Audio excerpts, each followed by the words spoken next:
welcome back to DZ Football, the home of Algerian football in English. Today, it's time to preview the last 16 of Afcon 2019, of course, as we always do when Algeria's game is round the corner. We go into in-depth detail about that one, but on the whole, 8 last 16 games to look forward to, and if you think about it, with the team usually being 16 teams, as it usually has been in the past, this is where it really starts, the tournament, doesn't it? 16 teams left, proper knockout football, no more playing for draws, no more resting players, it's do or die. Every team now is 3 games from the final on 19th of July. This is where the magic is going to happen, and we've got some very juicy and very tasty ties. Now, this last 16, I think it's very clear to me there's a hard side and a soft side, and Algeria, despite winning the group, have been put in the hard side. And you know, it's annoying, but at the end of the day, you've got to beat. If you're serious about winning the cup, you've got to beat everyone that's in it. So I can't really complain about that too much. Let's delve into the last 16. It all kicks off with the first 2 games. Morocco against Benin. Now, Benin have made the last 16 without winning a game, but he also didn't lose a game. We know all about Benin because we played them in qualifying and we actually lost, and they're the only team to have beaten Belmadi's Algeria. But they're unbeaten. Morocco won 3 games, Benin won no games. But Morocco haven't been too convincing. But I think Renard's keeping some in the tank. His players look so well coached. I told you guys before the tournament, Renard's the best thing about Morocco. They're so well coached. The way they dismantled Ivory Coast was fantastic. But I think they can play a lot better, Morocco, if they need to. But Morocco should beat Benin if we're serious, considering Morocco, as I say, have won every game. Benin have won no games. But I think it's the first time for Benin in the knockout stages. So it's a brilliant achievement for them. Nonetheless, I'm going to say Morocco are going to beat Benin, and the winner of that game will play the winner between Senegal, who we know all about, we beat them, yes, and Uganda. Now what I'm saying is Senegal came second and got Uganda, we came first and got Guinea. Is that fair? That's up to you guys to decide, but Senegal, they've got to turn it up. Mane started to turn up to the tournament, a couple of goals for him. Uganda started well with a win, then got a draw, then got a loss. So they're going downhill, Senegal going uphill. I think Senegal beat Uganda, and I think Uganda can have no complaints. They've done very well to get to this stage of the tournament, and I think it's a brilliant achievement for Ugandan football. Onyango is going to give Senegalese forwards a hard time, but I think Senegal are going to win this one, and I think Uganda should be very proud of their team, their country, their nation, and how far they have come. So I'm going to say Senegal are going to win that last 16 tie. Also inside of the draw, you've got DR Congo, Madagascar. It's a weird one, because Madagascar won the group, and when Algeria thought we were going to get Madagascar if they hadn't beaten Nigeria, and I don't know if it's good or bad that we've missed them. I certainly would have rather played Madagascar than played a tough Guinea side. Madagascar won their group, even though they haven't got their own domestic league. DR Congo lost 2 games, thrashed Zimbabwe 4-0. I was very impressed by that performance, but Zimbabwe were poor in that game, defensively poor. And for DR Congo to score that many goals, I'm glad we didn't get DR Congo. And suddenly the Congo have got a cheeky little path into the latter stages of the tournament, despite losing their first 2 games. And that's where you can say the format is maybe quite good. But I'm not sure. I'm not sure. Because the thing is, right, Madagascar, every game we said they're going to lose, they're going to lose, they're going to lose. They drew to Guinea, they beat Burundi, and they beat Nigeria 2-0. So at some point we've got to start respecting them, and you can't underestimate them. That's exactly what Nigeria did. They underestimated Madagascar with Amada and Andrea, who both played in Algeria, and Nigeria lost to them, and ultimately Nigeria now have a tougher game in the last 16. Tough game to call.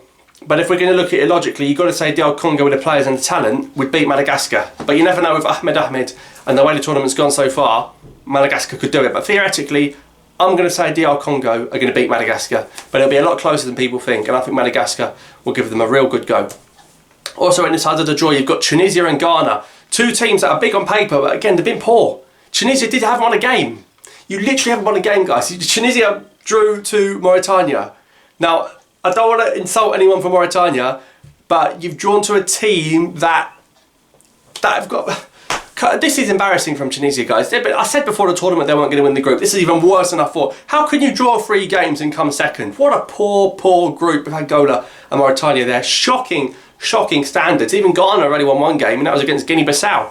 And even then Guinea-Bissau gave them a run for their money. So, tough game. Because it's going to be between who's the least bad is going to go through here. I'm going to go for Ghana, because Ghana have actually won a game at Afcon and Tunisia haven't. I'm sorry. And it's not one of the great Ghana sides, but it looks like they're going to sneak into the quarterfinals. So you're looking at a DR Congo, Ghana, and a Morocco, Senegal in that half of the draw. Now let's get to the meaty, hard side of the draw. And this is tough. Let's look at Ivory Coast against Mali, and a game between two heavyweights of African football. Algeria played Mali in that friendly before the tournament. Ivory Coast lost to Morocco but smashed Namibia. We're starting to see the likes of Pepe Zahar, Cornet, Gradle, Boney linked together. Can Ivory Coast get that momentum going? They're out of the group. They've already done better than 2 years ago, same with Algeria. But Mali won that poor group we spoke about. They drew to Tunisia, but they beat Angola and they beat Mauritania 4-1. So they've got goals in their side. They've got 2 Adama Traores and they've got 1 Hope. So, going to be close. Even though Ivory Coast comes second, I'm going to go Ivory Coast. And that means they'll play either Algeria or Guinea. Like I said, we will preview this game in more depth later on, so stick around on the channel for that one and subscribe if you haven't already. Algeria should beat Guinea. Could you imagine the massive disappointment if Algeria lost to Guinea? From 0 to 0 this team would be. It'd be considered a failure if we went out in the last 16. No matter how good we've played, knockout football, you only get one shot at it. You win, you're through, you lose, you're out. It doesn't matter how well you play. You can play ugly and you can go through. You can play beautifully and go out. So tough game to call, because Guinea are looking better, and they got to win against Burundi. They've got Kamano, Naby Keita's touch and go. I would have preferred to play Madagascar and something like that, but we've got to beat Guinea, guys, with respect. Guinea are not a top nation like Senegal or Egypt or anything like that. So Algeria to beat Guinea, and we should be okay in that game, and then I'd start worrying quarterfinals onwards. But if Algeria beat Guinea, in our hearts we said quarterfinals would have been alright, and we should be able to get there. So Algeria would be playing Ivory Coast in the quarterfinals. And the last one, wow, Nigeria-Cameroon has got to be the game of the round, right? Nigeria-Cameroon is an absolute cracker of a fixture.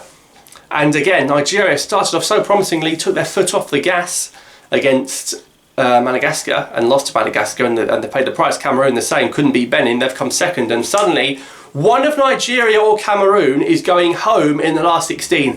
One of them is going to have been a massive failure at this tournament. Who is going to have failed? Nigeria or Cameroon? I think Nigeria will win. Now, Cameroon won it 2 years ago. They bottled hosting it this time.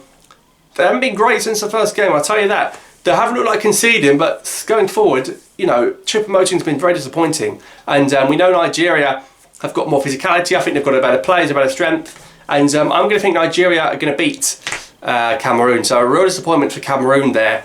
And Nigeria, got to make up for your errors coming second in that group. So Nigeria to beat Cameroon for me. And then the last game in this entire brilliant last 16 is at the mighty Cairo International Stadium. Egypt against South Africa. Now, Ahly against Sundown springs to mind when Ahly got thrashed 5-0.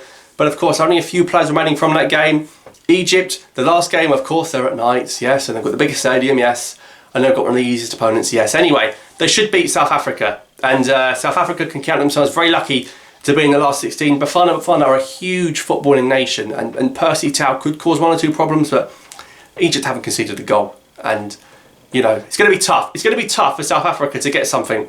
Not because South Africa aren't good. I think any team playing Egypt in that stadium, in front of 100,000 people, it's difficult for anyone to get a result, really. So Egypt, for me, will end up playing in the quarterfinals against Nigeria. And what a cracker that is. I think Egypt were not expecting to have such a tough game in the quarterfinals. I think in the quarterfinals we're going to find out how good really Egypt are. How good are they really? Have they been fluky? Have they got some quality? Because Mo Salah scored 2 goals, but we know he can do a lot better than he has. So those are my last 16 predictions. So this is the last 16 preview, guys. 8 fantastic ties over 4 days. The real football starts now. 16 teams left. We've said goodbye to 8.